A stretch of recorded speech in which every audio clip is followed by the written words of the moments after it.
Welcome to the premiere performance of the Coho Players in their reenactment of the Judgment of Paris, a mythological play exploring the origins of the Trojan War.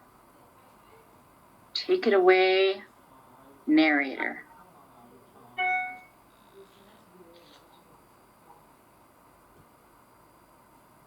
On the great mountain of Olympus, nothing was more exciting than a wedding.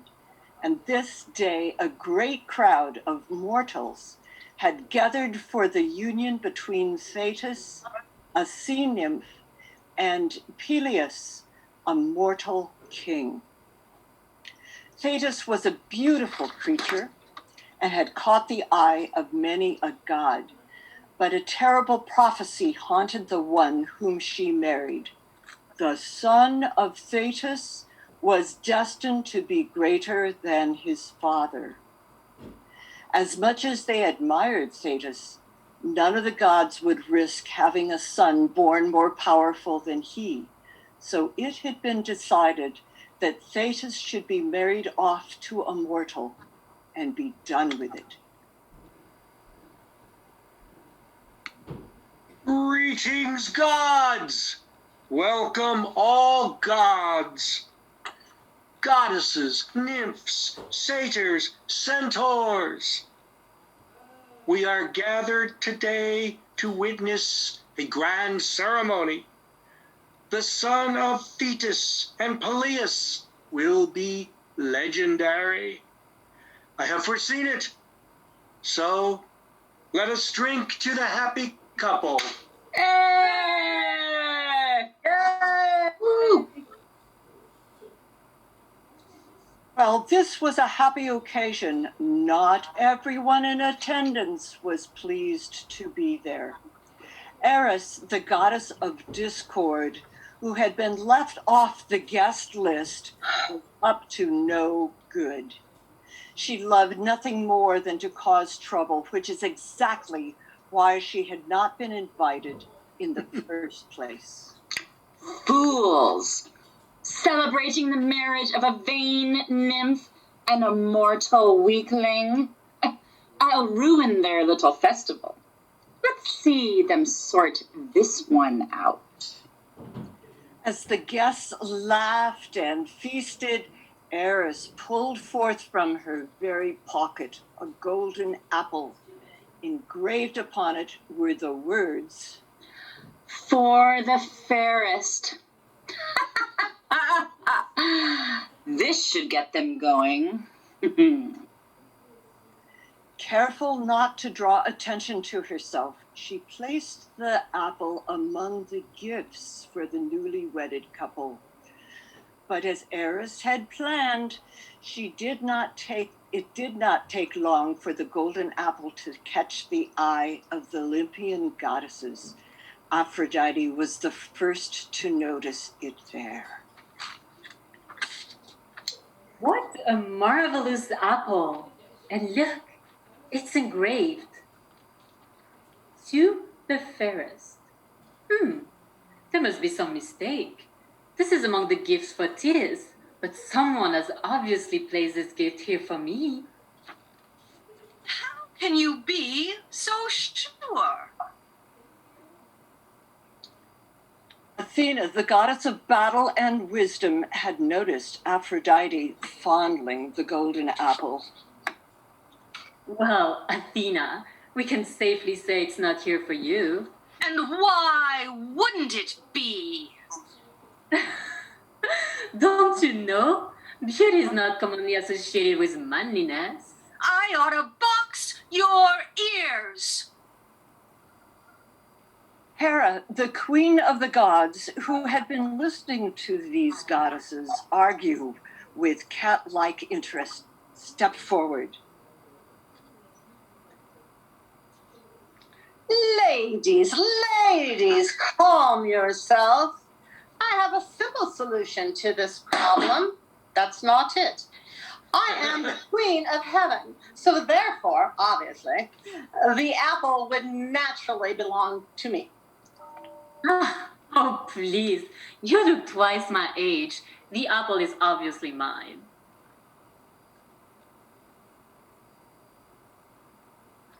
You insolent wretch! Unhand that apple! Yes, you're tarnishing it. I mean, you just don't know where it's been with you. She's been off wooing other people's husbands, no doubt. The fact that you despise me for my own advantages with men should be proof enough that I am the fairest. Do not blame me, Hera, because your husband finds you undesirable. And Athena, what man would find you attractive unless he loved women with shoulders twice as wide as his? Oh, why you? Tramp! Co, Tart? Oh, you just. Now, since this was going to be no easy discussion, and the guests started to feel a bit awkward, the wedding disbanded. The wedding couple left, their day ruined. Eris laughed to herself. Her plan had worked perfectly. Time to the gods is but a blink of an eye, and as the goddess argued it, much time passed. Thetis and Peleus conceived a son. He truly was to be greater than his father, the greatest warrior Greece had ever seen. To ensure his safety, Thetis took him as a boy into the dark underworld where the Styx twists like a dark snake. There, holding him by the heel, she dipped him into the waters. This river had magical powers. It would bestow upon the boy invulnerability. No sword or spear could ever pierce his blessed skin. But foolish Thetis forgot to dip the heel by which she held him, and through this her son Achilles was doomed. Back on Olympus, the argument of the golden apple was still raging. But Zeus had exhausted his patience. Ladies, this bickering must stop. The apple belongs to no one. My head will split open if you do not stop this arguing. Oh, Father, I have been insulted, and you're whining, whinging about a headache? What is a headache compared to my pride? Silence. I would not take my headache lightly if I were you. It was from one of those headaches that you were born. Yes, and it was a foul day when she was born too. And you, Hera, my wife, the queen of Olympus. There's nothing royal or stately about your actions here. Well, you, Zeus, are the king of Olympus, and yet you lack the gumption to do something about these two foul shrews who challenge me. Do not make me angry. You shall regret it. put her in a place, brother. She's been asking for it for a long time. And Aphrodite, my sister, goddess of love, this argument does not flatter you. Where is the love in your actions? This argument may not concern love, but it is a question of beauty, and beauty trumps love any day. I have spoken. This fighting must cease.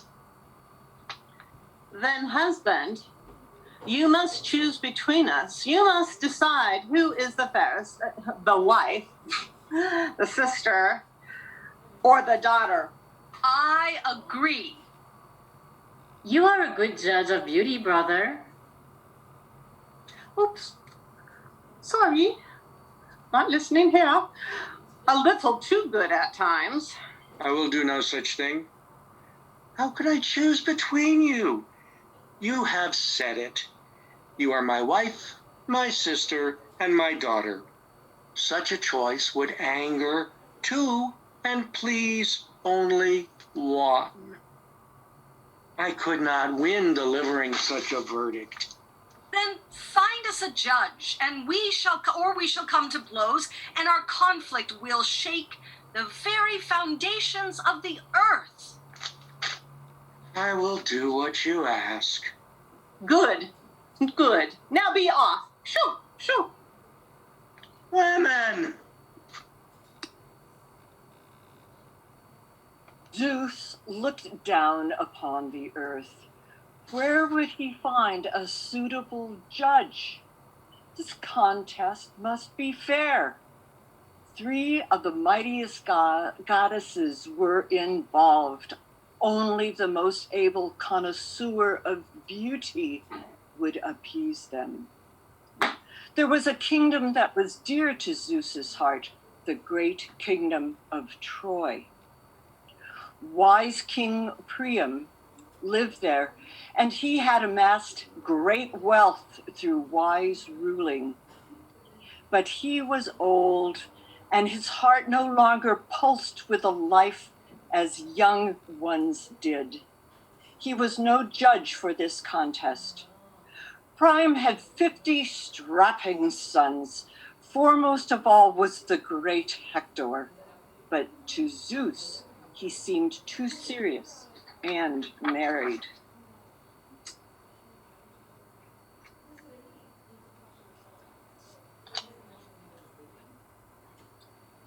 Zeus?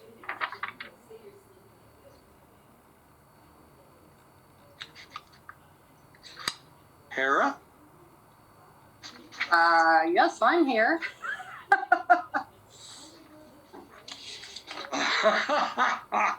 We've lost our place.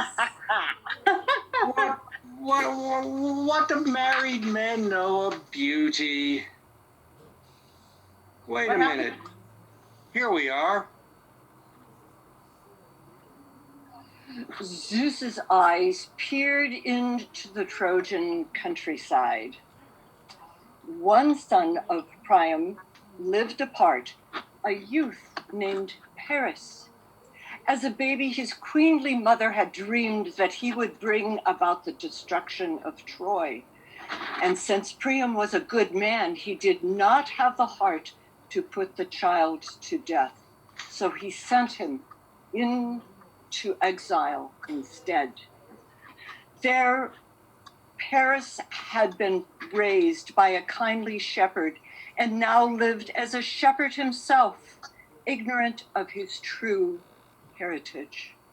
He was a romantic boy, one who was not very good at sheep watching. He spent most of his time picking at his lyre and composing love songs for girls and nymphs who lived nearby. He shall be my judge. Ladies, Have you found us a judge, husband? I have chosen Paris of Troy. Does he know his women? Does he? He's quite a Casanova. In the Trojan countryside, he has romanced many beautiful women. A man after your own heart, darling. Let us go to him at once. I will have Hermes guide you to him. There was a zipping sound in the air. And the god Hermes appeared in their midst, floating inches above the ground. Tiny wings fluttered upon his cap and sandals. You rang? Hermes, these goddesses have been having a disagreement. A disagreement? That's an understatement. Sounds like the cat fight of the century.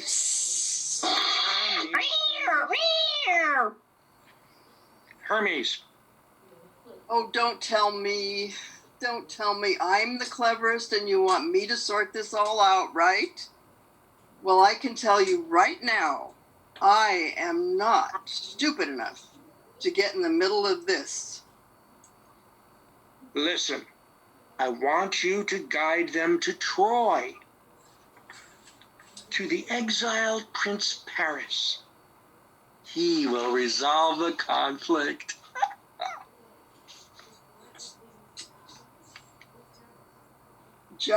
Oh, perfect plan, Pops. He can judge between them and then they can rip his lips off. I guess you could say that. Ladies, if you would be so kind as to collect your fuming selves, we will be departing shortly. Goddesses of Olympus, take care. I love this land of Troy. Do nothing to harm it. Do not poison it with your jealousy. Hermes and the three goddesses disappeared in a cloud of smoke. In the Trojan countryside, the shepherd Paris sat on a rock, humming softly to the sheep. There was a loud clasp of thunder. Four immortals stood before him.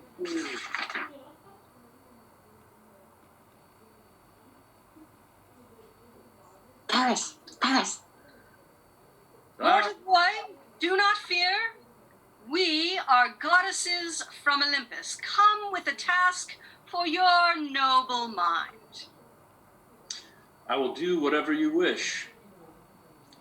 We have been having a bit of a disagreement, young Trojan. We wish you to settle it. But what do I know? Beauty, silly. Judge between us.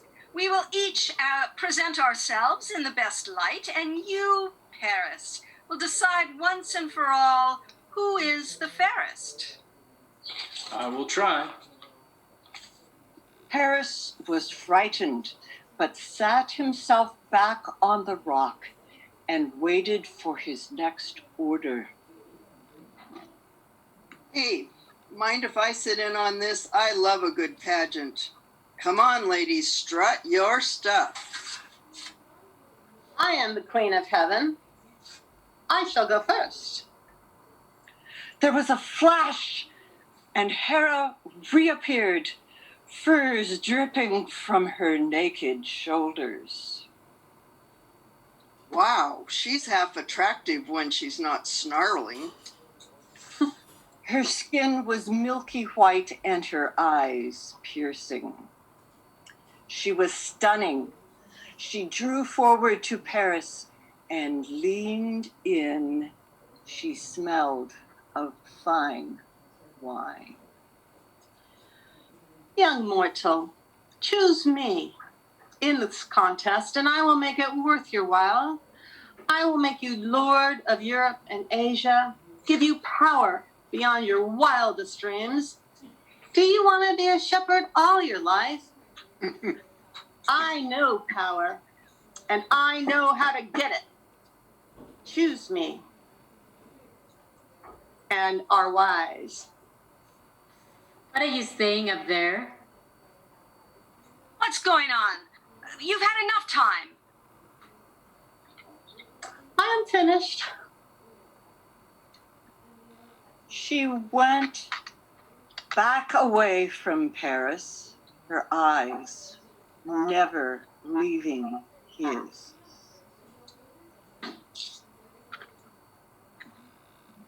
Unmute, Athena. Now it is my turn. There was a fluttering sound in the air. Flutter, flutter, flutter, flutter, flutter. Athena appeared as she had never appeared before. Her helmet was gone. Her hair was piled into great amber mounds on top of her head. A shining robe clothed her lithe body. Her virgin beauty shone forth. Paris was speechless. She too advanced towards him and leaned in.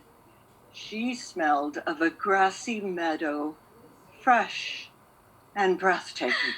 Trojan youth, choose me in this contest. I will make you a mighty warrior. You too can wear an attractive helmet like I usually wear. With me by your side, you shall sail across the sea and conquer the armies of Greece. I am the goddess of war. It is in my power. Glory comes to Paris, the victorious warrior. What lies are you telling the boy? Your time is up. It is my turn now. I am finished. She retreated, her lips parted in a celestial smile. She's a bit beefy, but I don't know about you. I like a woman who can hold her own at arm wrestling. The fragrance of nectar drew Paris's gaze. Aphrodite was advancing. Woo, hubba, hubba. Flowers were dancing through her hair. She wore a gossamer gown that shifted and flowed as if it were weightless. Her face was the most glorious thing Paris had ever seen. Truly, she was the goddess of love. She leaned in, her cherry lips whispering in his ear. Don't be tricked by the others. They are dried up and foolish. I can see what you truly want. What else would any young, handsome boy such as yourself want? Love. If I do, gorgeous Paris, if you choose me, I shall give you the hand of the most beautiful woman in the world. I swear it by the river Styx. Paris's heart stopped. His desire did not rest with glory or power, but with love. Aphrodite sensed this, and she smiled smartly as she backed away. I hope you did not promise more than you could deliver, Aphrodite. On the contrary, Excited, forgetting that he was in the presence of immortality, Paris jumped in. I have made my decision. Remember, boy, we are powerful. To offend us would have great consequences. But it did not matter to the young Trojan. He had found the desire of his heart. I choose Aphrodite, goddess Oh. of love. Uh-oh, watch out. Oh, fool! Fool, I knew you were worthless. I will remember this when you call upon my name. May Troy fall! And with that, Athena disappeared in a huff.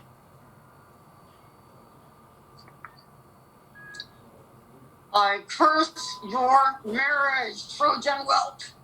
Whatever future you have, I will do all in my power to make it a sad one. Hera, too, was gone, done in. The blink of an eye, she was gone. Only Aphrodite was left, holding the golden apple, a smile of triumph on her face. Well, Aphrodite, you have done it again. Laid on the old charm. Made me wish I was the one judging this contest for a second there. buzz off, Hermes. All right.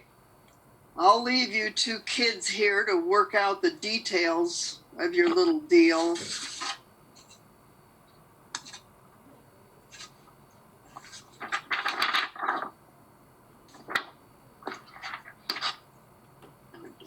I've lost my place. With a flutter, Hermes was gone. You have made a wise choice, Paris of Troy, and I will show you your reward.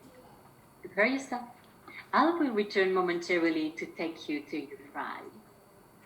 Thank you, thank you. As swiftly as she could, Aphrodite flew back to Mount Olympus to announce her victory to Zeus, but he had already heard. Aphrodite, I hear from my infuriated wife and daughter that you have won the competition. I have. Hopefully, you did not promise the boy something out of your means. No. It was a stroke of brilliance, Willie. What else would a romantic young man want? The most beautiful woman in the world, of course. Oh, foolish Aphrodite. Tell me you did not. Why? What harm is there in that? Do you know who that girl is? Not offhand. She's my daughter, Helen. Helen of Sparta. So? Oh, gods. Aphrodite, she's already married. I don't see the big problem with it. Affairs happen all the time. You should know that. Don't be so uptight. Her husband is the king of Sparta. Kings of Sparta do not take sharing their wives lightly. The affairs of mortals do not trouble me. What do I care?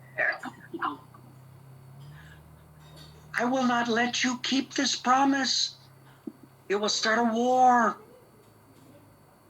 But I have to. I have sworn by the river Styx. Oh, fool. Go, carry out your brainless errand.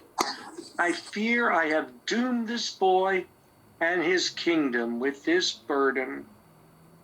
Remember, brother, love conquers all. No, it doesn't. Aphrodite reappeared in the Trojan countryside.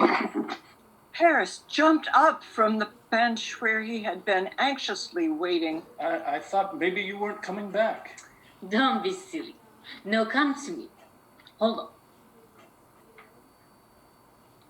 A great cloud started to envelop the world around them. The sun was blotted out, and Paris got the sensation he was flying. Have you ever heard of Helen of Sparta? She's Zeus's daughter. He visited her mother in the shape of a swan. If she is half as beautiful as you, I shall be pleased. The world materialized about them. They were in the foyer of a great hall. A humongous feast was going on through the half-open doors. She's upstairs, asleep. Her husband, Menelaus. She's married? Don't worry. She's terribly unhappy. As I was saying, her husband, Menelaus, is an ugly, hulking man. Very undesirable. As handsome as you are, you will have no trouble wooing her. But I'm a nobody. Oh, yeah. Well, you're actually a prince. Didn't you know that? A prince? My whole life I've been a shepherd. Don't be ridiculous.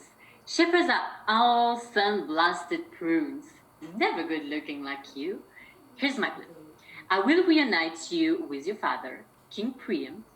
Then, once you're re-established as a prince, I put it into his head to send you here, to Sparta, so that you and Helen can meet and fall madly in love. Yes, it will be perfect. Please, let me see her. She's just upstairs. Paris' pounding heart overcame his fear of the strange palace, and he bolted up the stairs to Helen's room. He found the beautiful girl asleep on her bed, golden hair, ruby lips. She was everything promised. Paris was overcome with passion. He leaned over and whispered into her ear. Helen, awake. Your love is here. Oh, not yet, lover boy. She can't hear you. You would have to come back to woo her in person. Please, goddess, soon. The sight of this woman is maddening. Oh, please, Paris. As if her looks are anything compared to mine. You must take me back to Troy at once, and I will regain my title.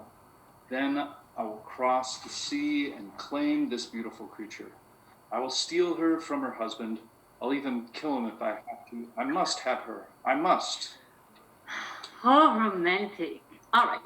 When you awake, you will be back in Troy. Head towards the city. There is a great festival going on. Enter the contest there, and while you compete, I will make sure you are recognized by your royal father.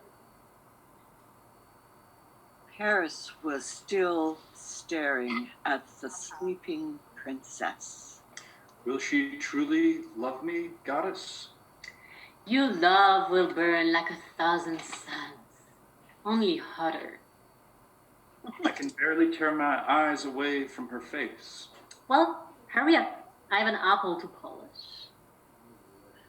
Once again, a fine mist began to shroud the prince. Remember my instructions. Remember your promise. I will, young fair one. Paris was borne away to his home country. On high Olympus, the gods watched all this with dissatisfaction. Soon, Aphrodite appeared there, displaying her golden apple with a coy grin. Where is that brainless hussy now? Show yourself, Aphrodite. Do you have any idea what you have started? You mean Paris and Helen? Oh, I have studied the greatest romance in all of history. Their love will start a war. Oh, it will blow over. These mortal wars always do. If Menelaus brings his Spartans after Helen, King Priam will have no choice but to protect Paris. I can protect Paris. I would like to see that. You and your stupid stunt have angered me against these Trojans. I will send all of Greece after your two lovers. As will I. It is not right what you have done. You two don't frighten me. Paris is brave and beautiful. He will fight for Helen. He will die for her, and I will laugh when the crows pick his bones. Ha ha ha. Is that a fact? Well, how have you know that the god of war just so happens to be my lover? One of many. But no matter how many gods you end up seducing to your cause, you will be outmatched. All of Olympus will soon be in an uproar. Looks like, Wilt, you have bitten off more than you can chew this time. We'll just see about that. Huh. What do you think, Athena? Will the mighty Aphrodite be remembered as the fairest of them all, or the destroyer of many? They will soon call her the goddess of death, I say. Let the battle begin then. I am ready! As the other two goddesses departed, Aphrodite looked down to the apple that still glistened in her hand. She slid her delicate finger around the sheen of its surface and smiled. A chain of events had been set into motion. The greatest war of man was about to begin. The face that would launch 1,000 ships would soon be taken. The fairest city ever built would soon be under attack. Thousands would die. And to think, It all began with a simple apple.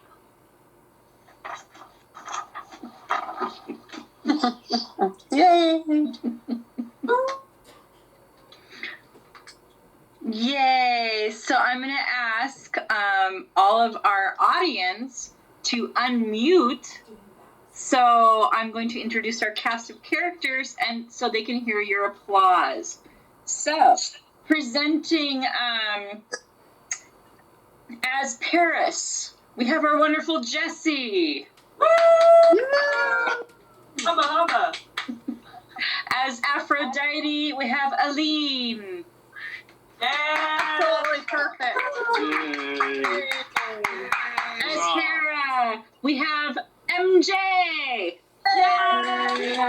Ooh, queen. And as Athena, Miss Barbara. In the role of Zeus, we have Daniel. Oh, man. And Hermes, played by Judy. And our fabulous narrator, Nancy. Yay, Nancy. And our director and producer, Carol. Carol. All right. That was fun. If everyone wants to put their video back on, we can all just, chat for a second. Anyone wants to ask any questions or say anything to the wonderful performers, I will